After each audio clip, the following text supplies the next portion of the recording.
اچھا جناب، سید کوثر رضا Kazmi, I think سید کوثر علی کاظمی سما نیوز کے رپورٹر ہیں لندن میں. انہوں نے وہاں پر وہ اسی کوریج کی غرض سے جاتے ہیں، جیسے اے آر وائی اور باقی دوسرے چینلز وغیرہ وہاں پر موجود ہوتے ہیں. تو ان کا آمنا سامنا ہوا پی ٹی آئی کی ایک انتھوسسٹ خاتون کے ساتھ، جو آج کل اس مشن پر ہیں کہ انہوں نے نواز شریف اور اس کی فیملی کے کسی بھی فرد کو اپنے گھر میں چین سے نہیں بیٹھنے دینا. جو بھی پاکستان سے وہاں جائے گا اس کو اچھی طرح سے پڑھنا ہے، اور اس کے لیے وہ لوگ جو کچھ کرتے ہیں آپ لوگ دیکھتے آ رہے ہیں. ریسنٹلی انہوں نے آمنا سامنا ہونے پر بالکل جب ان کی برداشت جواب دے گی تو انہوں نے کچھ اس قسم کے الفاظ استعمال کیے، ایسی گالیاں نکالی، گندی گندی ننگی ننگی گالیاں نکالی کہ جو ایک پروفیشنل بندے سے آپ اس کا ایکسپیکٹ نہیں کر سکتے کہ وہ یہ زبان استعمال کر سکتا ہے. بہرحال اس پوائنٹ پر میں سید کوثر صاحب کو انڈورس کرنا چاہوں گا کہ انہوں نے جو کچھ کیا بالکل درست کیا. انہیں اسی انداز میں اپنے غصے کا اظہار کرنا چاہیے تھا. انداز تھوڑا وہ تبدیل ہو سکتا تھا، لیکن یہ جو اچھائی کا،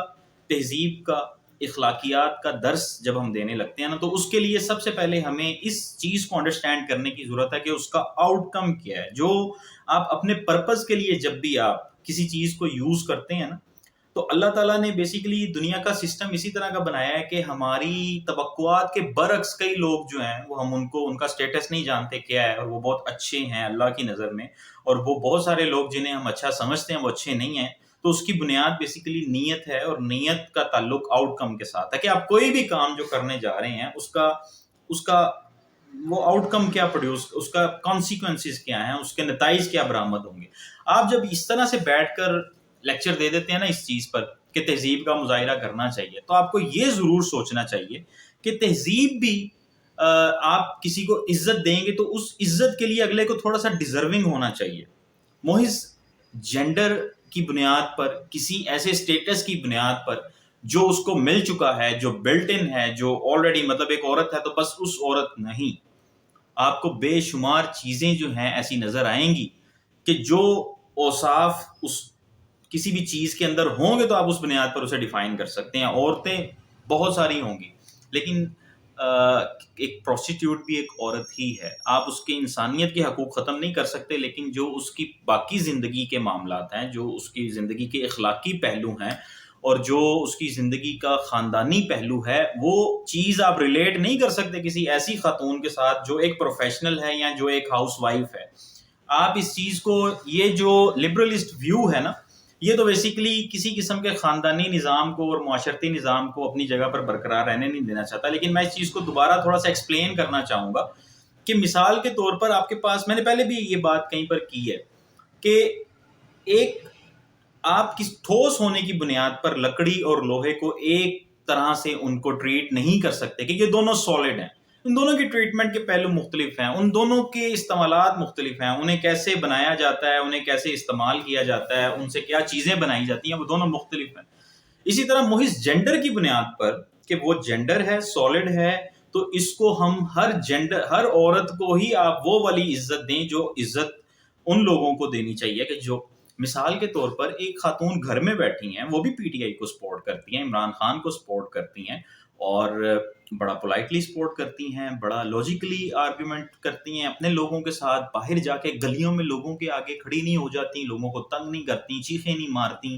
الٹی سیدھی بکواسیات نہیں کرتی، ویڈیوز بنا بنا کے اپلوڈ نہیں کرتی، آنے جانے والوں کو ہراس نہیں کرتی. تو ایسی خاتون کو اگر سید کوثر رضا کاظمی گالیاں نکالتا ہے اور جا کے اس کے اوپر انگلی اٹھاتا ہے اور اس کو اس بنیاد پر کہ یہ عمران خان کو سپورٹ کرتی ہے یا یہ سما نیوز کے اگینسٹ کوئی بات کر رہی ہے، کوئی تنقید کر رہی ہے کسی قسم کی، تو ہم سید کوثر رضا کاظمی کو غلط کہیں گے، اسے برا کہیں گے، اسے کہیں گے کہ اس نے غلط حرکت کی ہے. لیکن ایک خاتون کا کام ہی یہ ہے، وہ سمجھ ہی نہیں رہی کہ مجھے کن کریکٹرسٹکس کو، کن فیچرز کو، کن ٹریٹس کو پریکٹس کر کے میں اس عزت کو ڈیزرو کروں گی جو میں مانگ رہی ہوں لوگوں سے. تم لوگوں کا رستہ روکتے ہو روزانہ جا کے. تمہیں یہ خیال نہیں ہے کہ وہاں کے جو نیٹیوز ہیں، وہاں کے جو لوکلز ہیں، وہ کیا سوچتے ہوں گے پوری پاکستانی کمیونٹی کے بارے میں. ہمیں وہ گالیاں نکالتے ہوں گے کہ پتہ نہیں کیسے جاہل اجڑ لوگ ہیں،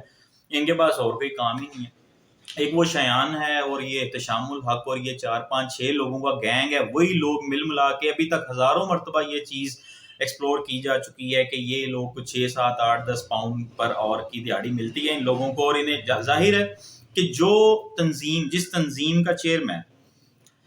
وہاں پر باقاعدہ لابنگ کروا سکتا ہے پیسے پے کر کے، تو وہ ان لوگوں کو بھی کچھ نہ کچھ دیتا ہوگا. سوشل میڈیا ان کے جو اکاؤنٹس ہیں اس کے حوالے سے کئی لوگ آپ کے سامنے آئے ہیں کہ مہینہ لوگوں کو 20-25 ہزار روپے دے کے ان سے روزانہ کی بنیاد پر سوشل میڈیا پہ کانٹینٹ پوسٹ کروایا جاتا ہے. تو یہ چیز کوئی اتنی ایسی چیز نہیں ہے امپاسبل سی، یا اس میں شک کا اظہار نہیں کیا جا سکتا کہ ان لوگوں کو پیسے نہیں ملتے ہوں گے. تو آپ لوگ ایک مزدوری کر رہے ہو اور اس مزدوری کے پھر کچھ چیلنجز ہیں، لوگوں کو بھی غصہ آئے گا، وہ بھی برا مانیں گے. آپ رپورٹرز کے کام میں خلل ڈال رہے ہو، آپ وہاں پر اس کی جو نواز شریف کی فیملی کے جو سیکیورٹی گارڈز ہیں یا ان کے ساتھ جو دوسرے لوگ ہیں ان کی بھی کچھ رسپانسبلٹیز ہیں. آپ صرف یہ مت سوچا کرو کہ مریم نواز آ رہی ہے، مریم اورنگزیب آ رہی ہے، نواز شریف آ رہا ہے یا اس کے کوئی ساتھی آ رہے ہیں، ان کے ساتھ بھی کچھ لوگ ہیں اور ان کی بھی کچھ پرائز ہیں. اسی طرح رپورٹرز بھی اپنا کام کرتے ہیں، آپ ان کو بھی جا کے ہر روز اس کا طنز و تشنیع کا نشانہ بناتے ہو. سما کے رپورٹرز اور جیو کے نیوز کے رپورٹرز تو جب آپ کے ہتھے چڑھے ہیں، آپ کے اپنے جلسوں میں بھی آپ نے ان کے ساتھ بدتمیزیاں کی ہیں، اور ایک خاتون ہی تھی وہ غریدہ فروخی کے بارے میں تو آپ لوگ اچھی طرح سے جانتے ہیں کہ خان صاحب کے کیا کمنٹس تھے کہ بھئی وہ عورتوں کے مردوں کے جھنڈ میں گھسے گی تو یہ تو ہوگا. پرسنلی ایسے کئی لوگ ہوں گے جو اس چیز کے اوپر اعتراض کریں گے، لیکن میرا خیال یہی ہے کہ خاتون ہوتے ہوئے ٹھیک ہے آپ کی صحافتی ذمہ داری ہیں اور سارے مسئلے مسائل ہیں، لیکن آپ اوائڈ کریں ایسی جگہ کو. ہو سکتا ہے یہ بات کئی لوگوں کو بہت بری لگے، لیکن دیکھیں آپ شیر کو یہ تو نہیں کہہ سکتے کہ بس میں نہیں اسے کچھ کہہ رہا تو یہ بھی مجھے کچھ نہ کہے. اسی طرح اگر کوئی ایک اجڑ گنوار لوگوں کا ہجوم، کوئی ٹولہ، ہاں وہاں مہذب اور اگر کوئی وہاں اخلاقی لوگ موجود ہوں تو یقیناً وہ کسی بھی خاتون کو دیکھ کے اسے اپنا کام کرنے دیں گے، اس پہ واضح نہیں جملے نہیں کسیں گے، اس کو تنگ نہیں کریں گے. لیکن وہاں پہ ہر طرح کا ملا جلا سب لوگ موجود ہیں تو آپ اوائڈ کر لیں. اسی طرح اس خاتون کے بارے میں بھی کہ یار تم گھر بیٹھ کے یہی سب کچھ کر لو، ایک ووٹ ڈالنا ہوتا ہے بھائی، اس کا بھی ابھی تک کوئی کنفرم نہیں ہے تمہارا کہ تم ووٹ کاسٹ کر سکو گے کہ نہیں. یہ جو تم روزانہ کی بنیاد پر ریزولوشنز پاس کر رہے ہوتے ہو، وہاں کھڑے ہو کے تصویریں بنا رہے ہوتے ہو، قوم کو پتہ ہے کہ یہ تمہاری روزی روٹی ہے. تو پھر اس روزی روٹی میں یہ سارے چیلنجز آئیں گے، لوگ تمہیں بھی کنفرنٹ کریں گے، تمہیں گالیاں بھی پڑیں گی. اس نے جو گالیاں نکالی ہیں وہ جی اس نے 2-3 اسپیسیفک ایسی گالیاں نکال دی کہ وہ بہت گندی تھیں. اس کے علاوہ وہ اگر وہ گالیاں نہیں نکالتا تو کچھ اور پھر لسٹ بنا کے دے دو ان لوگوں کو کہ اگر ہم پہ کسی نے غصہ کرنا ہے تو وہ یہ گالیاں نکالے. تو کوثر رضا کاظمی صاحب نے بہت اچھے انداز میں ان کو کنفرنٹ کیا، زبردست، ویری گڈ. کیوں آپ انہیں بتائیں گے نہیں کہ ان کو کس قسم کی پرابلمز کا سامنا کرنا پڑ سکتا ہے تو یہ آپ کو آپ کا کام نہیں کرنے دیں گے. اور یہ جو اس معاملے پر آ کے تہذیب اور اخلاقیات کا درس دیتے ہیں، آپ ان کا سارا کچا چٹا کھول کے دیکھ لیں، ان کی ٹویٹر ٹائم لائن دیکھ لیں، ان کی فیس بک ٹائم لائن دیکھ لیں، آپ کو 1 منٹ سے پہلے پتہ لگ جائے گا کہ وہ کتنے اخلاقی طور پہ کتنے زبردست لوگ ہیں. آپ کو ان کی اوقات، بلکہ میں نے تو عام طور پہ پی ڈی آئی کے تو خاص طور پہ بہت سارے سپورٹرز کی میں نے اسی طرح ٹائم لائن جب بھی پڑھولی ہے نا، آپ یقین مانیں ایسی گھٹیا ٹویٹر پہ تو وہ ری ٹویٹس کیے ہوں گے انہوں نے، اور ایسی جگہوں پہ کمنٹس کیے ہوں گے کہ آپ کو 1 منٹ سے پہلے پتہ لگ جائے گا کہ یہ بندہ جو ہے یہ پی ڈی آئی کو سپورٹ کر رہا ہے. تو ویل ڈن کوثر رضا کاظمی صاحب.